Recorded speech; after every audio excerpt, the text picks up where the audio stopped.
Good evening, ladies and gentlemen. I'm Stephen Glenn. Welcome to John Needham Stadium in Pottsville. Pottsville Apaches at home taking on one of the better teams of the state, the Dardanelle SandLizards. This is a very good SandLizard team, and we'll talk over how the Apaches are going to approach them tonight with head coach Brian Rust of the Apaches. We'll be back after this timeout with more Pottsville Apache football.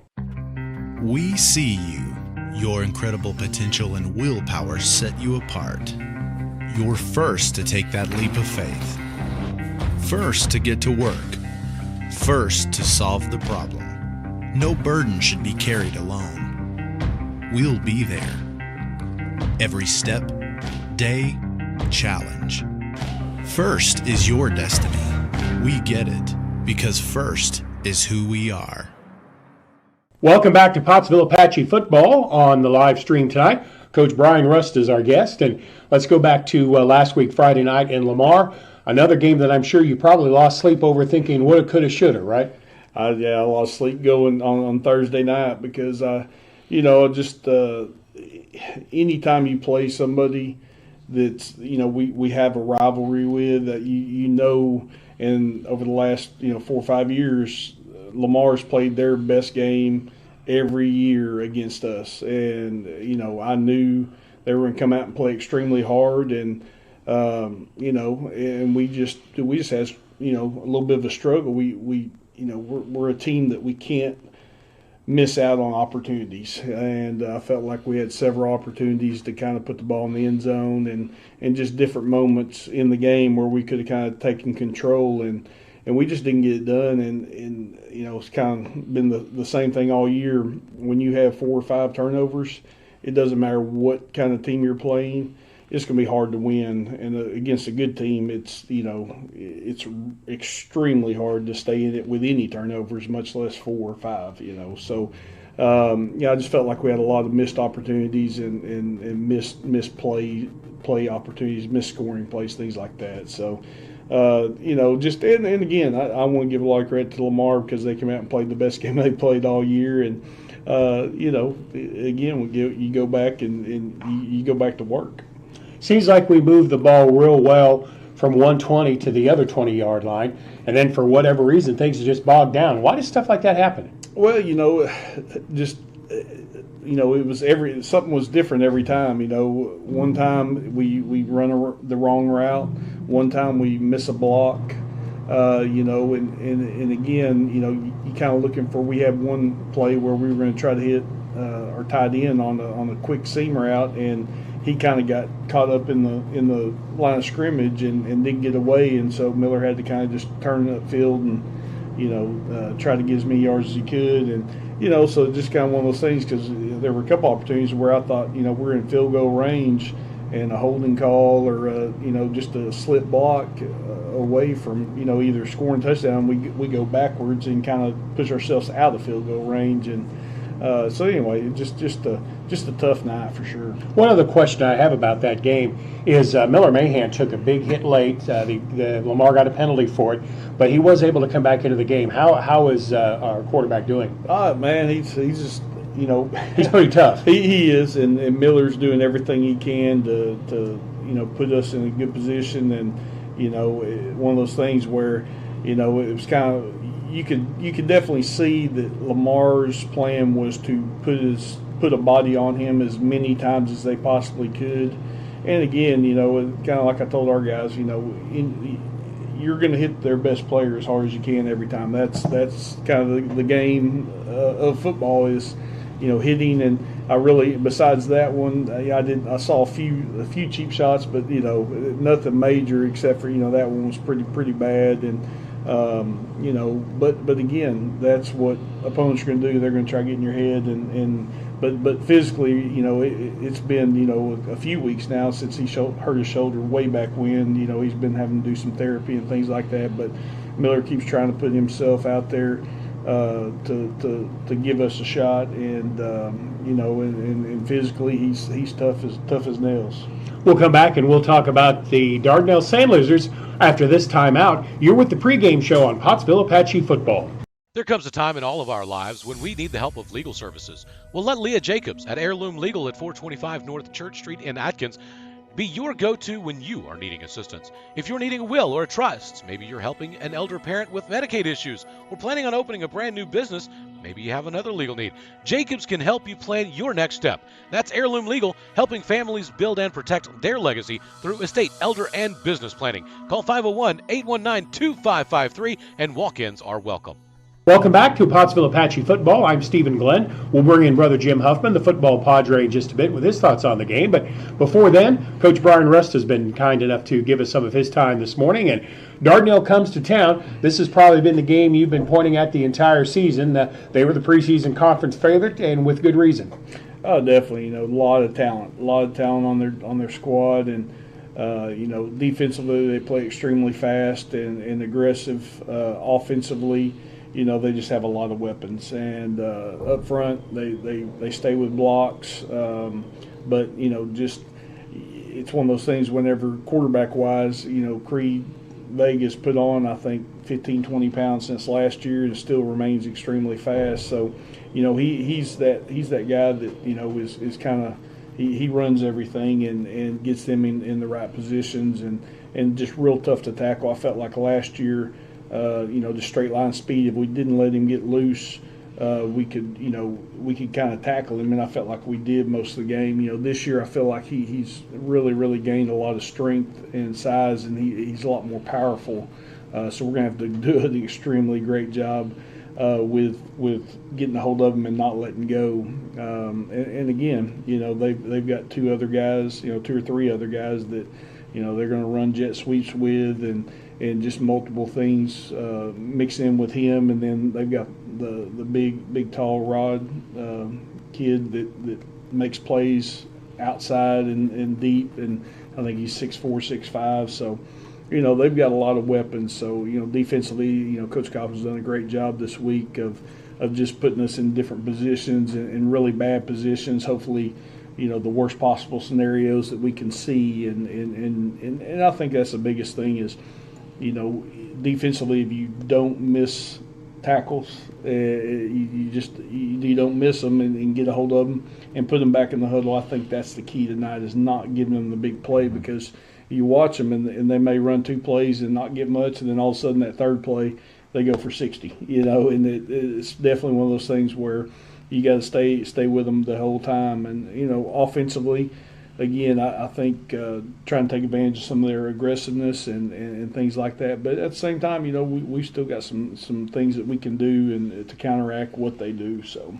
Well, and the only two teams Dardanelle has even had close games with was Elkins and Nashville. Of course, the Elkins game wasn't really close. So all you have to do is just play as good as Elkins and Nashville, right? That's right. That's the key to it, definitely. And again, they're extremely talented team. But at the same time, we've shown some flashes of brilliance throughout the year, and it's just kind of one of those things. I'm waiting for it all to come together in one game, culminate in one game. And again, our guys are extremely hyped this week. Very, very fired up at the rivalry game, and you going out and playing one of the best teams in the state. So you can play with those dudes, you can play with anybody, and I think our guys will come out and play extremely hard. And traditionally, we do play well against Dardanelle, don't we, over the years? Yeah, we have. We've had some bad moments, but last year kind of got back on the winning side of it, and again, that's something in both kids' minds, both sides. It's a rivalry, and we're going to fight, and it's just how it is. So I think the keys for Pottsville tonight: don't turn the ball over, don't give up big plays. That's definitely the key. I'm a football genius, all right? Yes, sir. Stephen Glenn having a firm grasp of the obvious. All right, Coach, what about last night's junior high game? Man, tough one. We go over in 7th grade, and it was a battle, and it wound up losing 8-0, and then junior high, it was a slobber knocker back and forth, just tough, hard fought. We wound up losing. It was 13-8, but, man, it was a great game to watch, and had a couple opportunities to kind of go ahead, and Dardanelle did a great job and came out with the win. Even in the young years, they feel the rivalry, don't they? Oh, absolutely. We were fired up all week, and just tough. But again, man, our kids played hard, played tough, and that's all you can ask. Coach Rust, thank you for your time. Good luck tonight. Yes, sir. Thank you. I'm Stephen Glenn. We'll be back with more of the pregame show. This is Pottsville Apache football.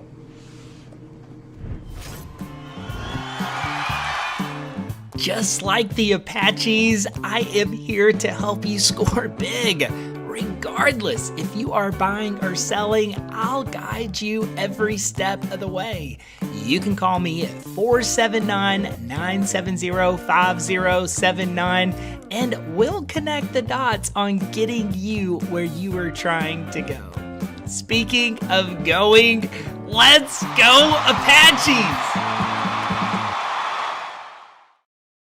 There comes a time in all of our lives when we need the help of legal services. Well, let Leah Jacobs at Heirloom Legal at 425 North Church Street in Atkins be your go-to when you are needing assistance. If you're needing a will or a trust, maybe you're helping an elder parent with Medicaid issues, or planning on opening a brand new business, maybe you have another legal need.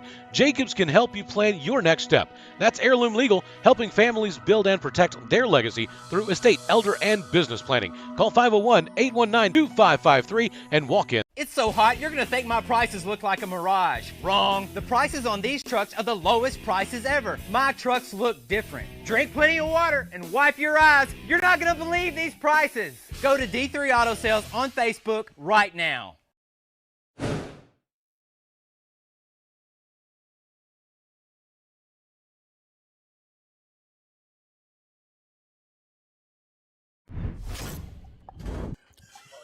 Now live at John Needham Stadium in Pottsville, the Pottsville Apaches meeting the Dardanelle SandLizards and the captains meeting at midfield. We would like to say thank you tonight to Tyson Foods, McNeely Plumbing, Tyler Riley of River Valley Realty, The Granite Shop, Smooth Running Heating and Air, and Heirloom Legal for making tonight's broadcast possible.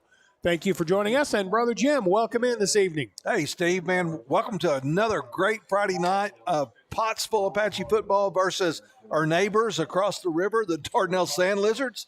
And, man, what a great list of sponsors you just named, man. I thoroughly enjoy doing that. We appreciate them bunches. Well, the sponsors are probably going to be in a treat for a good football game tonight, Steve. This Dardanelle team, they are tough. Yeah, they are. They are some kind of good. They are tied with Mena atop of the conference at 5-0. Clinton is next at 4-1. And Pottsville and Lamar are tied at 2-3, although Lamar would have the tiebreaker there. Ozark and Waldron still have a chance to make the postseason, but it would be tough for them. I did not mention during my coaches show with Coach Russ the playoff possibilities because even 2 weeks out, the coaches really don't want to talk about such things. No. But I did take a little bit of time trying to figure this out. And if my calculations are correct, looks like we have three choices, really. We could be the 4 seed, the 5 seed, or miss the playoffs altogether. I really think the best we can do is be the 4 seed, which would put us on the road. More than likely is to finish as the 5 seed, which, again, would still put us on the road. That loss to Lamar kind of sealed us into that 5 seed and made it impossible for us to clutch Clinton for the 3, I think. Yep. So the 4-4A crosses with the 7-4A. That'll be the first round of the playoffs. So if the Apaches finish 5th, and again, I think this likely, we would take on the 1 seed out of the 7-4A. And at the moment, my best guess is that it will be Malvern. That likely will come down to the final game of the year between Malvern and Arkadelphia. They have identical conference records. Now, Nashville could still get involved in that, but they have a tough game tonight taking on Malvern. Now, that game is at the Scrappers' home field. Wow. So that could still get completely turned upside down. But there's as close as I can figure it out. So at the end of the game tonight here, depending on the win for the Apaches, we need to tune in to some Randy Rainwater and some Friday night football scores. That's right. And then it'll still more than likely come down to what happens next week. The thing I really feel badly about is the tough loss against Lamar last week. That kind of puts us out of reach of finishing in that 3rd spot where we would still stand a chance of at least hosting a first-round game. Well, our main guy with the Arkansas Sports Network, Brad Caldwell, he said it today. We were all involved in a group text, and he said number 3 would have been the sweet spot. Yep. But unfortunately, we're probably not going to make that. But, hey, if you make the playoffs, a brand new season. New season. And you might have to play some stiff competition, but if you want to be the best, you got to beat the best, Steve. Yep. You want to be the man, you got to beat the man. That's the way right. it goes. All right. Dardanelle won the toss. They have decided to decline their option to begin this game. The Apaches will take the field first after the kick return on offense. And I kid you not when I say we have a standing room only crowd. We do. You look across the way, and folks from Dardanelle almost have the entire football field in a ring, kind of like many years ago when we played Atkins in a big ball game. Well, Steve, it's not as many, but it is close to that game. I believe that might have been in 2007, 2008, when we were both in the same conference. We were battling for a championship, and we hosted the Atkins Red Devils. Came up a little bit short, but, man, what a great football game that was. That was a good old-fashioned slobber knocker. That was quite a ball game, as I recall. All right, we are ready to get going tonight. Dardanelle undefeated on the year. The SandLizards come into tonight's game 5-0. I say undefeated. That's in conference play. Yep. Believe it or not, the SandLizard team has lost a game. Guess who? Yeah, my favorite, the Elkins Elks. That's right. And that wasn't even a close game. How good has Elkins got to be? Well, I'm telling you, Elkins, they're the real deal this year. I think they're playing for a conference title tonight against the Gravette Lions. I heard a little bit about that game coming into the game tonight. And good luck, Gravette. All right, Keaton Ashmore back deep along with Kagan Jones to receive the boot from Jesus Garcia.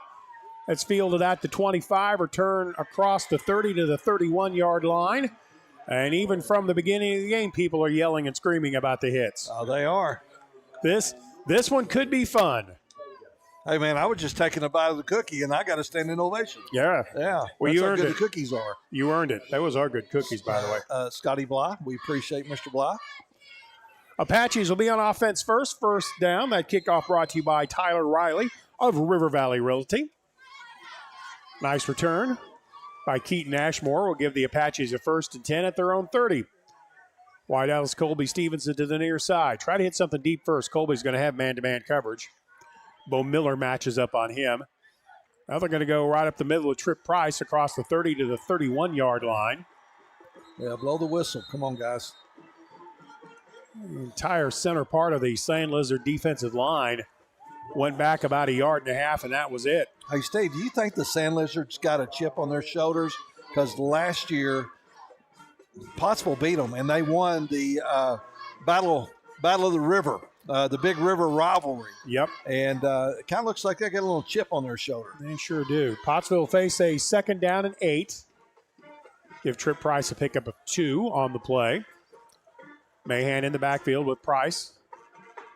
The trigger of the pistol formation. Slot right, wing to the right side. Mahan takes the high snap. I think he fell on the ball before Dardanelle got there. No, I don't think so. High snap, and the SandLizards get an instant turnover. Well, you look at that sideline versus our sideline right now, and the Big Mo is wearing red and white. I think Latravius Robinson may have come up with that fumble recovery. That snap was high from the beginning.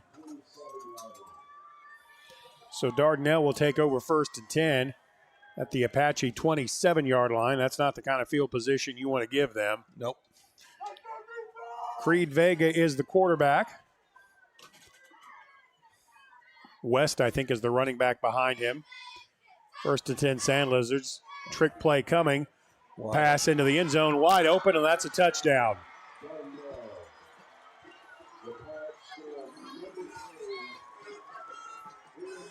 Well, pass complete to number 3, Ian Branson.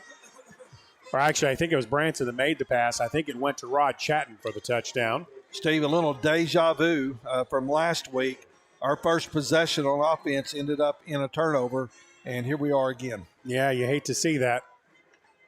Jesus Garcia on for the point after touchdown. Snap is good. Kick is a low line drive that hits the upright. Did it go through? It did. Wow. The bank shot is good. 10:59 to go. Quarter number 1. Dardanelle 7, Pottsville nothing. We're back in 30 seconds. During the Great Depression, nothing came easy. But with just 5 cents, an old truck, and a load of hay, John Tyson and his family found a way to deliver quality chicken to other hardworking people. Today, Tyson continues to find new ways to help put a chicken in every pot. Because people deserve farm-raised chicken of the highest quality. At Tyson, we remain committed to this simple promise. to always keep it real, to always keep it Tyson. SandLizards break out on top 7-0 after the fumble recovery, and that's one thing that has been a bugaboo of the Apaches all year. Turnovers. Well, Steve, it's hard to play great football when you got a lot of turnovers. And, we've had our opportunities this year, but as you said, it's been our bugaboo. Kickoff brought to you by Tyler Riley of River Valley Realty. Will be taken by Jones on the near side. Return up the middle, crosses the 20. Across the 25. There's a fumble there, I think.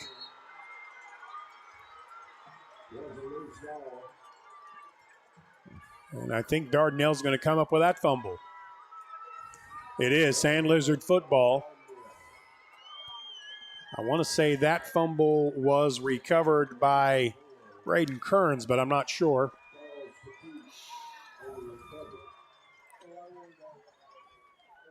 This is not a good start, Jim. No, it's not a good start, Steve. And right now, we need some senior leadership to step up and huddle the team up and say, hey, guys, enough of this. Enough of it, man.